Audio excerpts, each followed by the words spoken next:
होना चाहेगा, कहेगा या अल्लाह मुझे दुनियादारों का मोहताज ना बना, अपनी बारगाह से अता फरमा। जो लोगों से बेनियाज होना चाहेगा अल्लाह लोगों से बेनियाज कर देगा।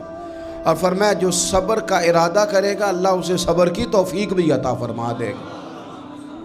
इरादा तो करे, प्रोग्राम तो बनाए, तौफीक तो अल्लाह देगा।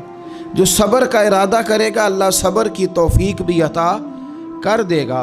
और हुजूर सल्लल्लाहु तआला अलैहि वसल्लम फरमाने लगे, याद रखो किसी बंदे को जो बेहतरीन तोहफ़ा दिया गया है ना, अगर किसी को कोई बेहतरीन अतिया मिला है तो फिर अल्लाह ताला ने उसे सब्र अता फरमाया है।